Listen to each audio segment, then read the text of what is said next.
just to demonstrate the difference in grips. Okay. So a typical grip, people grab like this with all 4 fingers. And then they go here. Don't tap unless you feel like you're going to black out. Okay. And then they put the arms here, and then it takes a lot of pressure to finish them, right? And what I want to do is I want to flip the collar because I want a good connection against his neck. So I want, instead of being here, I want it more like a belt. I'm going to flip the collar, and I'm just going to reach with 2 fingers. And as I reach with 2 fingers, I want to make sure that my wrist and my hand is actually touching his neck, not disconnected from the neck. So I flip it over and I reach like this. You see how the back of my wrist and hand is up against his neck? And then I'm going to straighten my arm and my back, and I'm going to rotate my shoulders like I'm looking this way. So that's my whole body. You could imagine if all of a sudden I turn quickly, but it's I don't need this. It's nice, but it's my whole body that finishes that choke.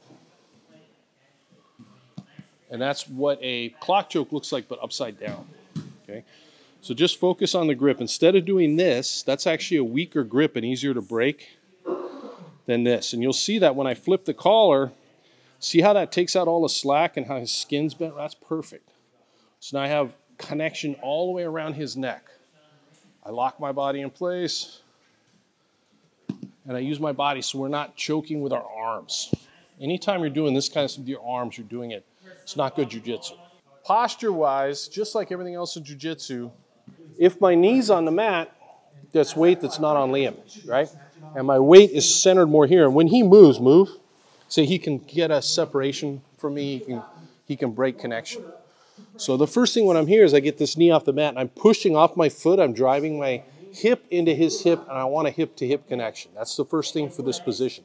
So now move. See, I'm sticking to him like this, that in a way that I'm not when I'm lazy and I'm here, my weight's on the mat. So one of the things you look for when I look at students playing this position is if this near side knee is on the mat, I know they don't have good connection. Like right here, there's no connection with my hip to him. And he can move and do all that stuff easier. So go back. So first thing is the knee's up and I get a good connection. Now look at my elbow. If you come over here, my elbow's back here by his hip. Because what I'm concerned about him grabbing is above my elbow. Grab my arm. Go to grab it. I can pull it back. And then when I want to go here is I'm going to take my weight off him while I talk. But I'm going to go here and reach his lapel. And then I'm going to flip it. I'm going to turn my elbow back. So try and grab my arm. But now I have his lapel. And that's a good grip for a lot of things. Then my hand's going to come in and I'm going to take my 2-finger grip. Now I'm here. Now this hand switches and grabs the other lapel. Okay, so when this comes in, it opens and flips the collar. And I don't pull. So this hand comes in. I'm always minding my elbow. I flip the collar. I don't pull, I push. Because look what happens when I push. Watch his collar. If I pull, it's hard for me to get my hands in. As soon as I go here, now there's lots of slack. Yep. If I feel him go to grab, I go back. Then this hand comes in and I reach just 2 fingers. Then I pull it back. Try and grab my arm. No. And then I grab the other lapel. Okay, now to finish, I sit on his head. So what I'm going to do is I'm going to sit right here. And if he didn't tap, I'm going to take a very loose grip so he won't tap right away.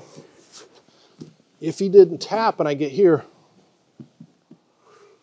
I use my body the same way we did there by turning up towards the ceiling.